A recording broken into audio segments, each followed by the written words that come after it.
Everyone, कैसे हैं?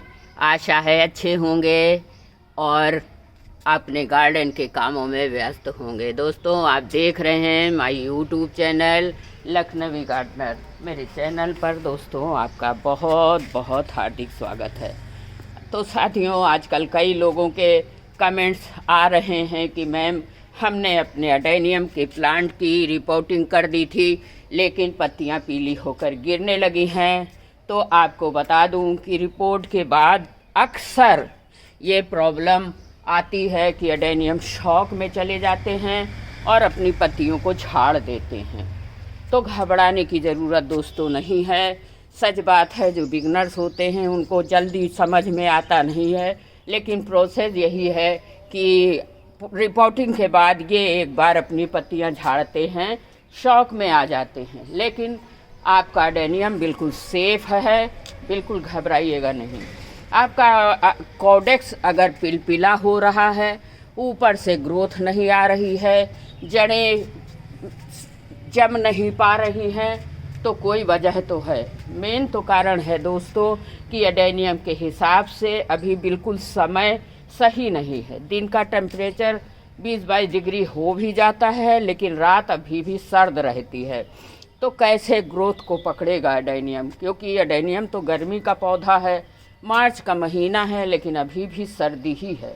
बराबर बारिश आती जाती रहती है, कभी धूप हल्की निकलती है तो कभी बारिश भी आ जाती है। धूप में वो तेज़ी अभी नहीं है जो हमारे अडेनियम प्लांट को चाहिए। 30 से 35 डिग्री टेम्परेचर चाहिए, जो अभी ये पा नहीं पा रहा है। तो इसीलिए जो ग्रोथ निकल भी रही है दोस्तों, वो अभी बहुत ज़्यादा मैच्योर नहीं है। तो ऐसे मौसम में हमें कोई ना कोई फर्टिलाइज़र का सहारा तो लेना ही पड़ेगा। फर्टिलाइज़र के ज़रिए ही हम अपने सॉइल के अंदर गर्मी पैदा कर दें, ताकि हमारे प्लांट की ग्रोथ जो है तेज़ी से शुरू हो जाए और बर्ड्स जो हैं आने लगें, और फ्लावरिंग बर्ड्स भी आने लगें, और फ्लावरिंग मार्च के महीने से ही हमको मिलने लगे। तो चलिए मैं बताती हूँ आपको वो फर्टिलाइज़र जिसकी वजह से हमारे प्लांट के जड़ों में गर्मी आएगी और हमारा प्लांट ग्रोथ भी करेगा, स्प्राउट भी आ जाएंगे अच्छे से, और कलियां भी प्रोड्यूस करेगा। लेकिन जो मैं तरीका बताने जा रही हूँ उसको आपको अपनाना पड़ेगा। तो चलिए मैं बता देती हूँ। सरसों की खली को आप 2 से 3 के दिन के लिए 2 मुट्ठी सरसों की खली ले लीजिए। दोस्तों, मैं आपको बताऊंगी कि अपने अपने प्लांट के रिक्वायर के हिसाब से देखिए मेरे प्लांट में कितनी बड़ी बड़ी कलियां भी आ गई हैं। तो सरसों की खली 2 मुट्ठी ले लीजिए दोस्तों, और उसको 1 लीटर पानी में रात भर के लिए भिगो कर रख दीजिए। ध्यान से समझिएगा क्योंकि थोड़ी सी गलती से हमारे अडेनियम को प्रॉब्लम हो सकती है। तो भिगो दीजिए और 3 दिन के लिए इसको किसी छाया वाली जगह में ढक कर रख दीजिए। जब खली अच्छे से गल जाए तो उसमें उसका 10 गुना पानी मिलाइएगा। अभी मैं बना चुकी हूँ, आपको दिखाऊंगी भी, लेकिन ऐसे बता दे रही हूँ। खली ले लीजिए, 1 लीटर पानी में भिगो दीजिए। जब खूब अच्छी तरह से गल जाए दोस्तों, तो उसमें उसका 10 गुना पानी मिलाएं। फिर पौधों में 1-1 मग डब्बा पानी अपने प्लांट के हिसाब से। अगर इस तरह का बड़ा प्लांट, मैच्योर प्लांट है, तो आप 1.5 मग कप भी दे सकते हैं, और नहीं अगर प्लांट छोटे हैं तो इनमें आधा कप को आपको देना है। ये हमारे प्लांट में गर्मी पैदा करेगी, और शुरू से ही आपको अपने जिस समय प्रूनिंग करते हैं, थोड़े थोड़े स्प्राउट आने लगें, उसी समय से ही हमको अपने प्लांट के लिए बहुत सजग हो जाना चाहिए, ताकि खूब अच्छे से समय आने पर ग्रोथ करे। तो जो फर्टिलाइज़र शुरू में दिए जाते हैं दोस्तों, जैसे DAP के 4 दाने आप अपने मट्टी में, एक हाथ में कैमरा है, दबा दीजिए और ऊपर से हल्का हल्का, वो तो आप दे ही चुके होंगे क्योंकि मैंने इससे पहले 10 दिन पहले एक वीडियो बनाया था, उसमें सब कुछ बताया था। अगर आपको जानकारी चाहिए तो आप 10 दिन पहले जाकर वीडियो को देख सकते हैं। अब जड़ों के किनारे से 4 दाने DAP के आप दबा दीजिए और हल्का हल्का पानी का छिड़काव कर दीजिए। पानी इतना देना है आपको जिससे केवल मिट्टी मॉइस्ट हो जाए और जड़ों तक पहुंच जाए। इतना पानी अभी आपको नहीं देना है दोस्तों कि ड्रेनेज होल से निकल जाए। अगर ड्रेनेज होल से निकल गया तो हमारी जड़ों को क्या न्यूट्रिशन मिलेगा, इसलिए थोड़ा पानी दीजिए। पत्तियां तो हैं नहीं, अभी फूल तो हैं नहीं सही से, तो अगर हम ज़्यादा पानी दे देंगे तो रूट रॉट हो जाएगा। सारा पानी कॉडेक्स को मिलेगा और कॉडेक्स ज़्यादा पानी से तो आप सभी को पता है कि रूट रॉट हो जाता है, गल जाते हैं। सरसों का पानी जो है दोस्तों थोड़ा ही देना है। अब मेरे प्लांटों में देखिए फुटाव काफ़ी हद तक आ चुके हैं और आपको दिखा सकती हूँ पास से। जो सच होता है वही मैं दिखाती हूँ। एक एक ब्रांच में कम से कम 6-6, 7-7 फुटाव हैं। अगर इतने फुटाव होंगे दोस्तों तो पौधा कितना ज़्यादा बुशी बनेगा वो आपको 1 महीने बाद मैं दिखाऊंगी। तो इस तरह से आपको सरसों की खली इनकी जड़ों में दे देना है। अब कहीं कहीं तो कलियां भी आ गई हैं।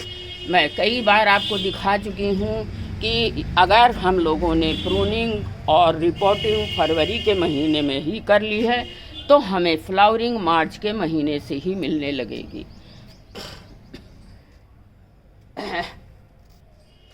अडेनियम को लगा लेना ही दोस्तों सबसे बड़ी कला नहीं है। अगर इसकी जानकारी आपको नहीं है तो आपका पौधा अच्छे से सरवाइव नहीं करेगा। मेरे एक व्यूवर्स ने कमेंट कल के वीडियो में किया है, शर्लिना मैम है कोई, उन्होंने पूछा है मैम हमारे एडेनियम सर्दी की बारिश में गल गए, क्या करें। तो दोस्तों वही मैं आपको जानकारी देना चाहती हूँ कि एडेनियम को लगा लेने से ही सब कुछ नहीं है। उसको कब पानी देना है, कब फर्टिलाइज़र देना है, कितना देना है, किस वातावरण में रखना है, इस सब की जानकारी हर किसी को होनी चाहिए अगर एडेनियम को लगाया है तो।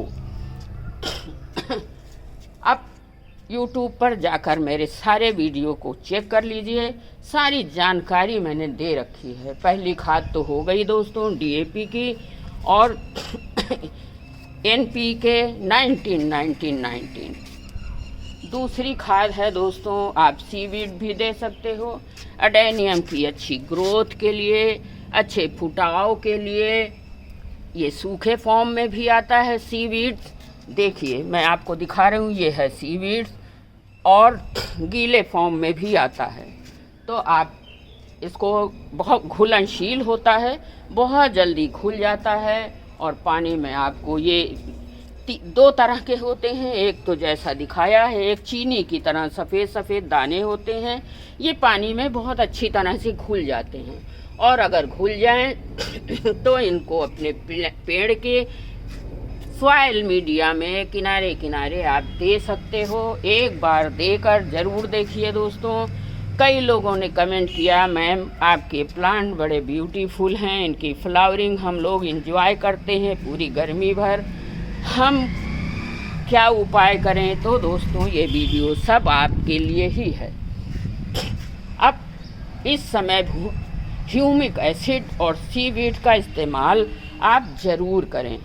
अगर बर्ड्स आ गए हैं, अगर बर्ड्स आ चुकी हैं तो 10 दिन के अंदर आपको फ्लावरिंग ज़रूर से ज़रूर मिलेगी। और बर्ड्स तेज़ी से नहीं बढ़ रहे हैं क्योंकि बर्ड्स आ तो गए हैं लेकिन अभी बहुत तेज़ी से बढ़ नहीं रहे हैं जिस तेज़ी से इनको बढ़ना चाहिए। कारण ये है दोस्तों कि अभी हमारे मौसम में गर्मी नहीं है, मुताबिक एडेनियम के अभी उतनी गर्मी नहीं है जितनी इसको चाहिए। मौसम एकदम सर्द है, जबकि एडेनियम को कम से कम 30 से 35 डिग्री टेम्परेचर चाहिए और 7-8 घंटे की बढ़िया धूप, तेज़ धूप चाहिए। और कभी, और हाँ, एक जानकारी और आपको देना चाहती हूँ दोस्तों कि जब टेम्परेचर 40 से और 45 से ऊपर हो जाता है तो हमारे एडेनियम जो हैं कहीं कहीं से देखिए ऐसे सफ़ेद होने लगते हैं। ये तेज़ धूप की वजह से ही होते हैं। तो पिछले साल मेरा एक प्लांट देखिए, ये एकदम सफ़ेद हो गया था। मई जून में बहुत तपती धूप थी, कितने सारे प्लांट हैं, मैं इनको सेफ नहीं कर पाई थी और धूप की गर्मी से दोस्तों ये सफ़ेद हो गए थे। 30, 35, 40 डिग्री तक का तो ये बर्दाश्त कर लेते हैं, लेकिन चाहे 45 और 50 टेम्परेचर ये सहन नहीं कर पाते हैं।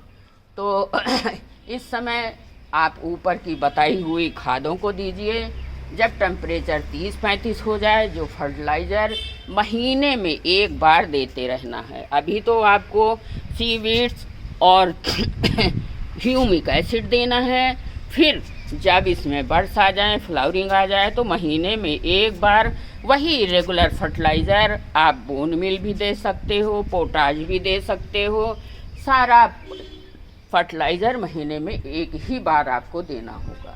अब जब हम एक बार इसमें फ्लावरिंग के बाद फर्टिलाइज़र देते रहेंगे तो ये हमको साल भर फ्लावरिंग देते रहेंगे। अब फूलों के लिए हमको कौन सा फर्टिलाइज़र देना होगा वो हल्का सा मैं थोड़ा सा भी बता देती हूँ, अगले वीडियो में भी बताऊँगी। 05234 देते रहिए महीने में एक बार। साल भर आपके प्लांट में भर भर के फूल आएंगे।